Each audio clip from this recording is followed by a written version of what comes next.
His Excellency Advisor for Security, Lieutenant General Toi Chai Red, Honorable Minister of Defense and Veteran Affairs, Lieutenant General Sultan Balok, and other government officials who are present here, MPs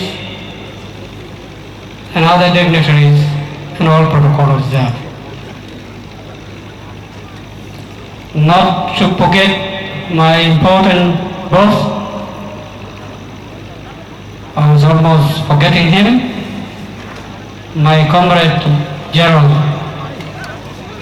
James Osmai, who is also a minister. My apologies, sir. I'm here to represent the leadership of the community of Bor County in my capacity as the chairman. In the absence of the entire leadership, one of the leaders from 5 p.m. takes the lead and or assume the position. And that is why I'm here. Many of you should not wonder why such a character or a caliber who have once been at the helm of the Ministry of Defense as the Chief of Defense Forces to be representing a community. This is a precedent in this country, as my boss James Osmai is also a leader of the community and many others. So it should not be an inconvenience to Lieutenant General Major Dak والأسرة بتاع Duk community and of all in particular, and Jonglei in general and South Sudan as a whole. فإحنا هنا زي ما انتوا عارفينه شنو جابنا هنا ونحن على شنو. ده كلام بتاع انه الدولة فقط ناس كويسين، ناس ساهموا، وناس ودوا أرواح بتاعهم دفاعا عن الوطن. جنرال ديفيد بريغادير هو من بنتيو كوي كاونتي، فيو ميجر من ناصر كاونتي، فيو ميجر تاني من ناصر كاونتي كمارا هم بتاع كيدين، وفيو ميجر كمان من أولان كاونتي، وفيو ميجر من بور كاونتي، وفيو ضباط كتار لسه that are not accounted for. They بيكون missing in action. فهي either بيعتبرون ناس شهداء ولا ممكن واحد. ده قضية ده كان السبب بين الحكومة مع الناس اللي ما فهموا الحكومة. الوايد آرمي ولا كان آيو هما ما فهموا الحكومة أو بينقضوا الحكومة. ده رأي بتاعهم. فالمحاسبة ده بتاع الجنوب كله والشعب بتاع الجنوب وحكومة الجنوب يا بيحسب نفسه، ما زول ولا قبيلة ولا مجتمع ولا حاجة. فأنا I do concur مع كلام بتاع الناس اللي قالوا كلام كتير. ما في حاجة أنا نطيت كلام بتاع الكوميونتي because community كتب ورقة بتاعه وكتب حاجات كتير كويس عن ليد ماجور.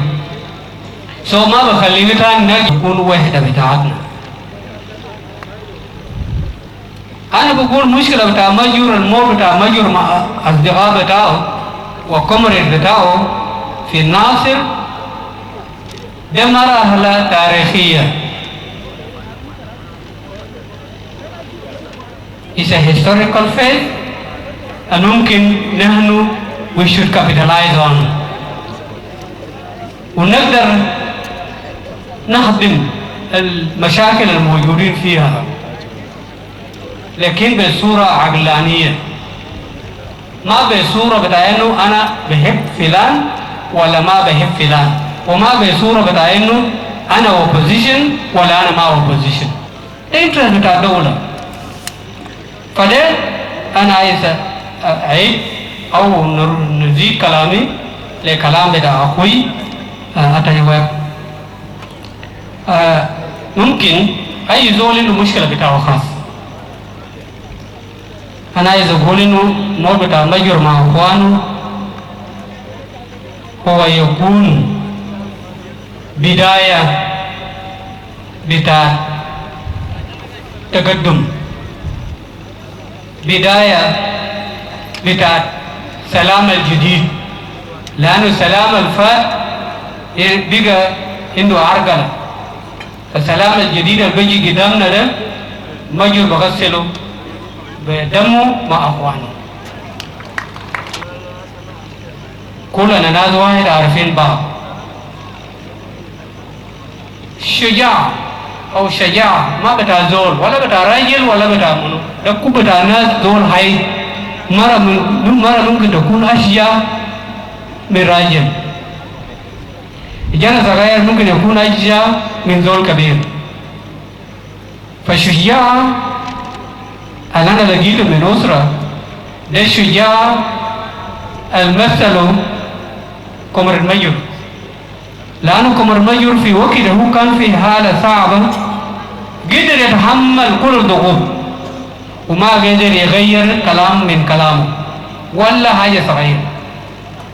هو وقف وقبل حتى لو أنا مت أنا جاهز أموت هنا ما بنتحرك ولا شبر.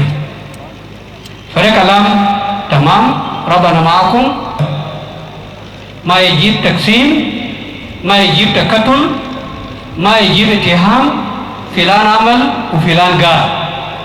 لو فلان عمل وفلان قال نحن بنكون هنا لغاية الصباح ولغاية بعد بكرة وبسنين، لأن يزول بكون داير يحاول يرد على كلام. كلنا إذا أخطأنا إذا في خطأ عملناه كلنا، إذا فيها حسنة عملنا حسنات كلنا. ما في زول يشيل الكويس ويخلي يجدع البطال لكان ده. فأنا بهني شعب بتاع جنوب السودان بوقف بتاعهم مع الأسرة والقيادة العامة يمثل فيه الشيف of defense forces والوزير الدفاع والسيد الرئيس. حجي كلام لا ولا في زول المشكلة ما رافع.